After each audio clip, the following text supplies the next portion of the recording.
नमस्कार, मैं एनके सिंह। विपक्ष ये राउंड तो जीत गया। लोकसभा चुनाव के 8 महीने जो बचे हैं, उस दौर में अगर आप देखें तो रस्साकसी चल रही है और सत्ता पक्ष खास करके मोदी जी और उनकी पार्टी कर्नाटक चुनाव के बाद से ये उनके डाउनफॉल का एक सिलसिला लगातार चल रहा है। और ये राउंड जो था, ये बेहद संगीन राउंड था, मतलब बेहद सेंसिटिव था। और ये राउंड तो विपक्ष जीत गई। अविश्वास प्रस्ताव लाके मोदी जी को मजबूर कर दिया कि आप सदन में मणिपुर पर बयान दें। क्या करेंगे मोदी जी? ये जो अहंकार था, जो टायरेनी ऑफ मेजोरिटी जिसको कहते हैं, बहुमत का आतंक, वो आतंक कॉन्स्टिट्यूशन के प्रोविजन बनाने वालों को मालूम था। लिहाजा जब ये बात पहली बार आई असेंबली में, तभी से ये लगने लगा कि नहीं, ये प्रोसेसेस रहेंगे। और आपको ताज्जुब होगा कि अविश्वास प्रस्ताव में 70 साल की परंपरा है कि जब अविश्वास प्रस्ताव एक्सेप्ट हो जाता है तो उसका जवाब प्रधानमंत्री को ही देना होता है। इसमें कोई इफ बट होता ही नहीं है, क्योंकि वो अविश्वास प्रस्ताव सरकार के खिलाफ होता है, काउंसिल ऑफ मिनिस्टर के खिलाफ होता है। और सच पूछिए तो वो प्राइम मिनिस्टर के खिलाफ होता है, क्योंकि council of minister joint responsibility के डॉक्ट्रिन के तहत चलता है, साझा रिस्पॉन्सिबिलिटी। और कहा गया है 74 में आर्टिकल में, there shall be prime minister, there shall be a council of minister with prime minister at its head to aid and advise in the act of the president. तो वो उसके शीर्ष पे होता है। लिहाजा प्रधानमंत्री की यह परंपरा रही है पार्लियामेंट्री डेमोक्रेसी में कि नो कॉन्फिडेंस मोशन अगर होगा तो उसका जवाब प्राइम मिनिस्टर को देना होगा। कहां जाएंगे अब आप बच के मोदी जी? यह अहंकार जो था आपका कि मणिपुर पर नहीं बोलेंगे, मणिपुर मुद्दा है और मणिपुर पे ही ये दिया गया है। जो ग्राउंड्स बताए गए हैं वो मणिपुर है, स्पेसिफिक है। हालांकि इसकी जरूरत नहीं है ग्राउंड देने की। जब एक सदस्य मोशन देता है, नोटिस देता है, तो उसको ग्राउंड बताने की जरूरत नहीं होती है। और अगर ग्राउंड बता भी दिया तो जब हाउस में ये आएगा मुद्दा, तो हाउस में आएगा तो स्पीकर मेंबर से पूछेगा और मेंबर को जरूरत नहीं है। लेकिन जानबूझ के ये मणिपुर रखा गया है कि आप भागे नहीं, क्योंकि साहब इसमें ग्राउंड्स में नहीं था मणिपुर, आप अचानक नया ला रहे हैं, इसलिए मणिपुर लाया गया। और स्पेसिफिक मणिपुर, ताकि आप बाकी चीजों पे ना बहक सके। जो आप राजस्थान चले जाते हैं, बंगाल चले जाते हैं, इसकी जगह आप स्पेसिफिकली मणिपुर पे ही रहे। वरना आपकी बातचीत में तो ईस्ट इंडिया कंपनी भी आ जाएगी, आपकी बातचीत में तो इंडियन मुजाहिदीन भी आ जाएगा। कहां कहां भटकेंगे? और आप कह रहे हैं अपोजिशन डायरेक्शन लेस है। मोदी जी डायरेक्शन तो आपको अपोजिशन दे रहा है, ये डायरेक्शन आपके लिए है। ये एक्सेप्ट होगा, इसको ना करने का कोई आज तक परंपरा नहीं, पूरी दुनिया में नहीं रही है। स्पीकर को ये एक्सेप्ट करना होगा, और करना होगा तो ग्राउंड भी मुझे लगता है कि जो मोशन मूव किया है गौरांग ने, वो ग्राउंड भी वहीं बता देंगे। हालांकि उनको जरूरत नहीं है बताने की, लेकिन वो ग्राउंड भी बता देंगे कि हाँ, इस ग्राउंड पे हम कर रहे हैं, ताकि आप भागने ना पाए। आपको मणिपुर पे अब बोलना होगा। नो कॉन्फिडेंस मोशन पर आप बच के नहीं। क्या करेंगे? बहुमत से आप सरकार बना लेंगे, सरकार तो आपकी चली रही है, लेकिन जो अहंकार था आपका वो नीचे आ गया। और ये अहंकार लार्जर देन, ये किंग साइज से बड़ा हो गया है, लार्जर देन लाइफ हो गया है। ये किंग साइज अहंकार लेके अगर आप समझते हैं कि सिर्फ पार्लियामेंट में साष्टांग दंडवत करके उसके बाद पार्लियामेंट को ठेंगा दिखा देंगे, नहीं चलता है। कॉन्स्टिट्यूशन है, और कॉन्स्टिट्यूशन की मर्यादाएं जो है अभी भी जनता लाइक करती है। आप तोड़ के दिखा दीजिए, आप कह दीजिए कि साहब कहां लिखा है कॉन्स्टिट्यूशन में कि प्राइम मिनिस्टर बोलता है। लेकिन ये मर्यादा है, इसका जो झटका लगेगा आपको जनता में अविश्वास के रूप में, वो महंगा होगा। और लगातार आपकी जो ये गिर रही है साख, इसके पीछे आपका ये बड़बोलापन है, जिसमें आप कभी जेब में 15 लाख रुपए डाल देते हैं, जिसमें आप दरी दूरी कर देते हैं। आप ही ने तो कहा था मेक इन इंडिया, उसमें भी तो इंडिया था। वो इंडियन मुजाहिदीन का ध्वनि नहीं देता था। मेक इट इंडिया, खाओ इंडिया, पियो इंडिया, आप कहते हैं तो वो सही है, लेकिन बाकी इंडिया कहता है तो इंडियन मुजाहिदीन से आप तुलना कर देते हैं मोदी जी। तो अब ये जो तर्क आप दे रहे हैं, ये जो पहले, बहुत पहले एक छोटे समाज में, नीचे के तबके में ये होता था कि इस तरह के आर्गुमेंट दिए जाते हैं। संसदीय गरिमा में ये आर्गुमेंट देके कि इंडिया है, अरे इंडिया तो वही वाला है। और इनका पिछला इतिहास देखिए, आप ही ने कहा है ना, आपके लोगों ने कहा है, अभी आपने कहा, आपको देख के प्रहलाद पटेल ने आपको कोट करके कहा कि अरे ये अपोजिशन का 2018 में भी आया था नो कॉन्फिडेंस, 19 में हमने इतने सीटें बढ़ा के हासिल की, अब की बार भी करेंगे। नहीं मोदी जी, अब वो चीजें बदल गई हैं। अब आपको मणिपुर पे बोलने के लिए मजबूर किया जाएगा।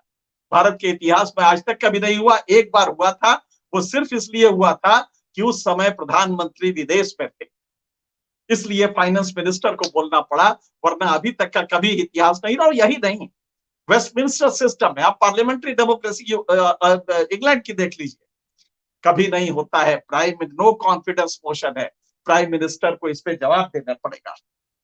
अब ये नो कॉन्फिडेंस लाया क्यों गया? कितना आसान था, आप 267 में राज्यसभा में जाते, फुल डिस्कशन होता। एक चीज आपने दर्शकों को और बता दें कि जो ये नो कॉन्फिडेंस होता है, ये वाइट मतलब ये विस्तार इसका काफी होता है। जो सबसे लंबा हुआ था उसमें 24 घंटे 36 मिनट चर्चा रही, मतलब कि कई दिन की ये चर्चा हो जाएगी जब नो कॉन्फिडेंस एक्सेप्ट हो जाएगा।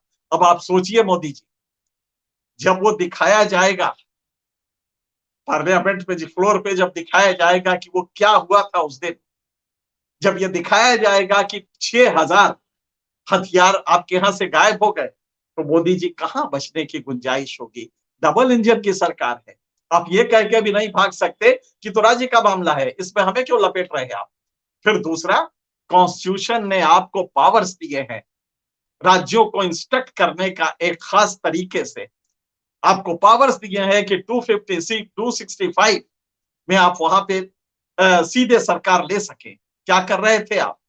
ये तमाम क्वेश्चंस आपके होंगे, और मुझे नहीं लगता है कि कोई रास्ता ऐसा बचेगा जिसमें आप बच सके। और जनता की नजर है, सब कुछ तो जनता की नजरों में। जब आप कोरोना में लाइट टॉर्च जलवाते थे तो जनता की नजरें ही तो थी कि उन्होंने जलाया। अब ये जनता नजर क्यों फेर रही है, इस पे गौर कीजिए। तो ये बड़पोलापन है, ये अहंकार है, मेजोरिटी टायरनी जो है, ये उसकी वजह से हो रहा है, बहुमत के आतंक की वजह से, और बहुत तेजी से ये बदल रहा है। जहां तक नो कॉन्फिडेंस का सवाल है, ये आखिरी अस्त्र है। अपोजिशन ने कहा भी कि ये आखिरी हथियार है जो हम यूज कर रहे हैं, इनको, इनके अहंकार को तोड़ने के लिए। अहंकार ये आपका, आप जीत जाएंगे, इशू ये नहीं है कि आप जीत जाते हैं, लेकिन आपको घुटनों पे ला दिया, आपकी सरकार को घुटनों पे ला दिया। कम से कम आप तो साष्टांग संसद में करते थे ना, उन्होंने सिर्फ घुटनों पे ही तो लाने को कहा है कि साहब यहां आके बोलिए, ये प्रजातंत्र का सबसे बड़ा मंदिर है। और फिर आपके प्रेसाइडिंग ऑफिसर एक सदन के जो अपर हाउस है, उसके भी कहते हैं ये प्रजातंत्र का मंदिर है। तो प्रजातंत्र का मंदिर है तो आप जवाब देंगे ना, इस मंदिर में आके जवाब दीजिए। मणिपुर क्यों हुआ, क्या कर रहे थे आप उस समय? गलबहियां जो अमेरिकन प्रेसिडेंट के साथ डाल रहे थे, क्या वो वैलिड था? क्या एक बार भी आपका वहां जाना, जबकि गली मोहल्लों में आप चुनाव प्रचार करने जा रहे हैं, मध्य प्रदेश और राजस्थान में, बंगाल में आप घर घर गए, बंगाल में कोरोना फैल गया आपके इलेक्शन की वजह से, इलेक्शन कैंपेन की वजह से, लेकिन आज मणिपुर आप नहीं जाएंगे। आप ही तो कहते थे उत्तर पूर्व को हमने बदल दिया है, यही है वो उत्तर पूर्व। तो नतीजा ये है कि आपके पास अब कोई रास्ता नहीं है, कुछ विपक्ष ने कुछ नहीं किया, आपकी करतूतों को पावरफुली। और ये सिलसिला कब से चला?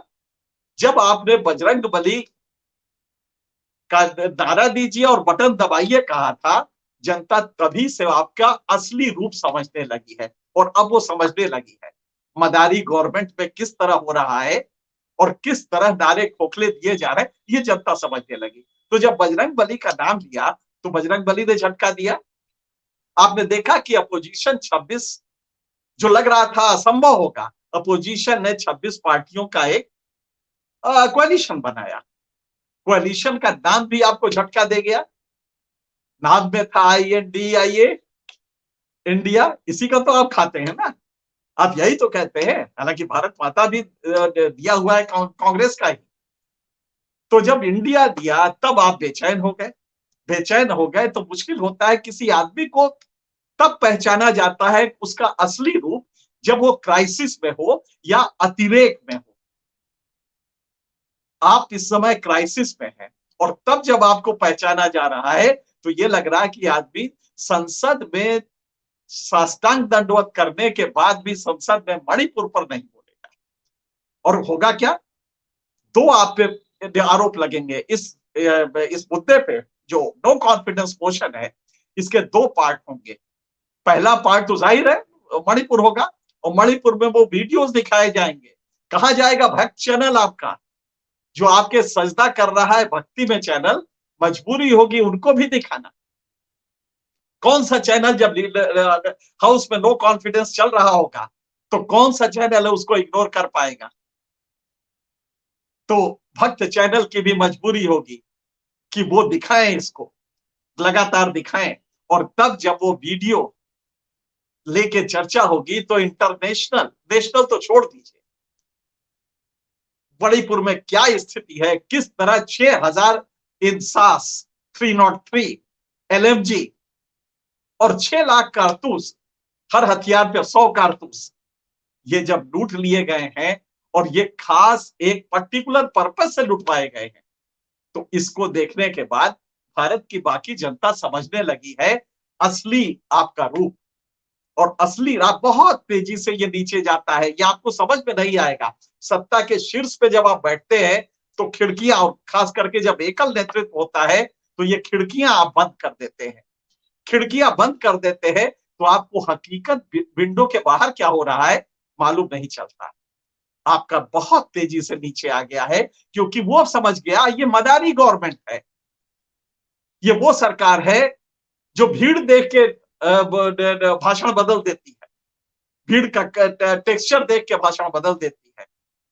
और इसका मुखिया, खास करके आपको लेके जनता में अब वो शक होने लगा है कि ये बोलते भी हैं या करते भी हैं।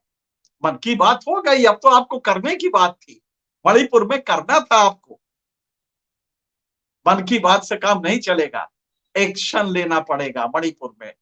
और आपने अभी तो तय किया है ना, जहां तक जानकारी हम लोग को मिली है, कि मणिपुर में आप चीफ मिनिस्टर नहीं बदलेंगे, क्योंकि वो एक खास कम्युनिटी का है, एक खास कम्युनिटी का। अगर आप गलती से उसको हटा देते हैं तो फिर जो होगा वो आपके कंट्रोल में। तो लिहाजा यहाँ पे भी पॉलिटिक्स है, पॉलिटिक्स तो आप कर रहे हैं। और मोदी जी, क्या इतना भी आपको क्रिमिनल ज्यूरिस्प्रूडेंस नहीं मालूम है कि मणिपुर में हजारों सैकड़ों उन्मादियों द्वारा एक महिला, दो महिला को नंगा करके 2.5 घंटे घुमाना, उनके साथ सेक्सुअल मिसकंडक्ट करना सरेआम। इसमें और जो बाकी घटनाएं, उसमें क्वालिटेटिव डिफरेंस क्या है? आपको क्या ये नहीं समझ में आ रहा है? ये ये जेनोसाइड का नेचर है। इसमें पूरी कम्युनिटी और उसमें इन्वॉल्वमेंट स्टेट स्पॉन्सर्ड ये पूरा रहा है।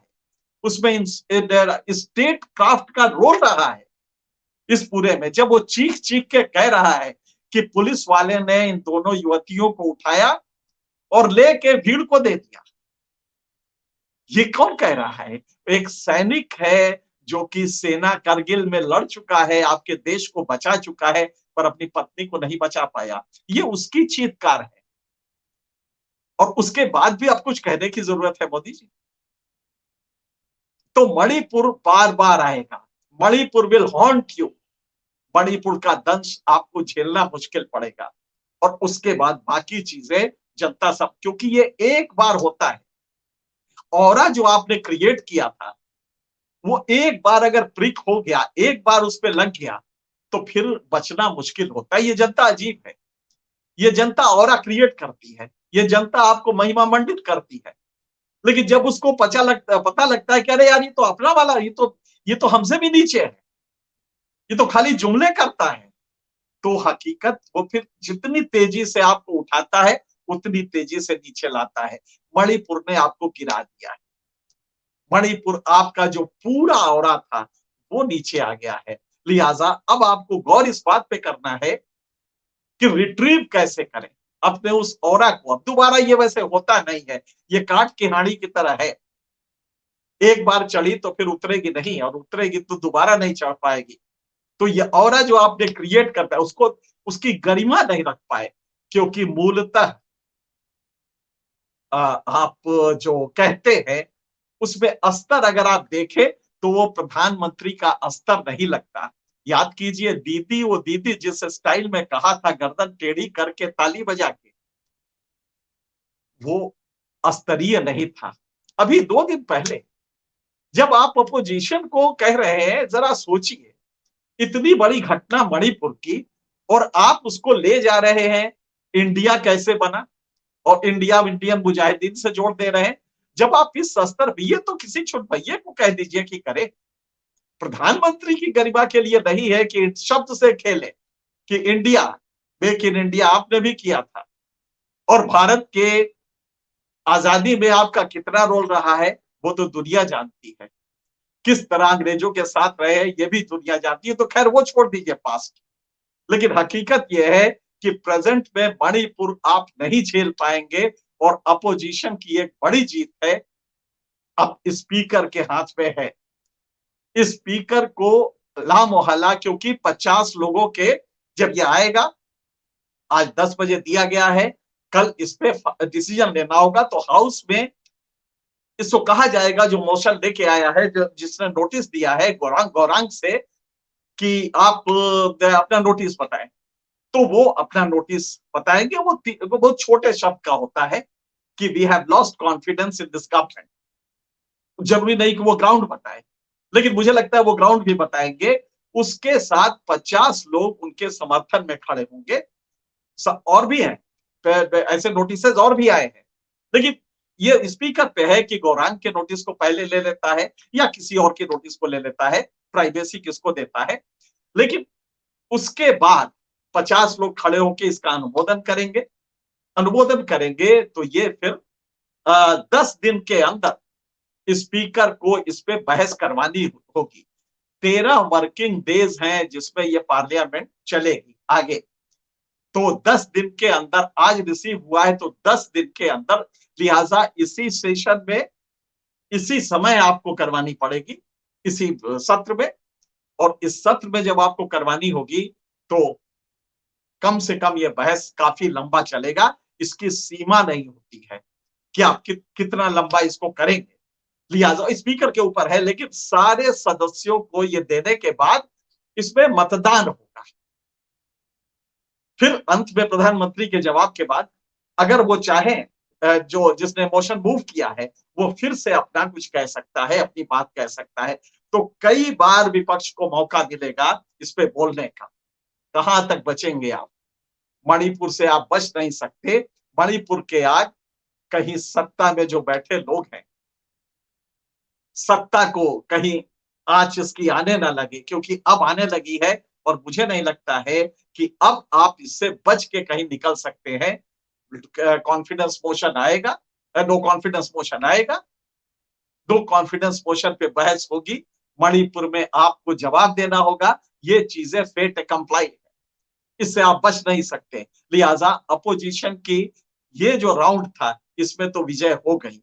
जनता की नजरों में उन्होंने आपको अब आपका सही स्थान, असली चेहरा दिखा दिया है। अब देखना है कि इसके बाद अपोजिशन के तर्कस में, कि उसमें तुड़ीर में कितने और बाण हैं, और इसके बाद अगला क्या होगा। लेकिन अब आपके हार का सिलसिला साफ दिखाई दे रहा है। अपने व्यूअर्स को आज इतना ही। कल, क्योंकि रोज डेवलपमेंट हो रहे हैं, तो कल किसी और मुद्दे पर हम लोग चर्चा करेंगे। तब तक के लिए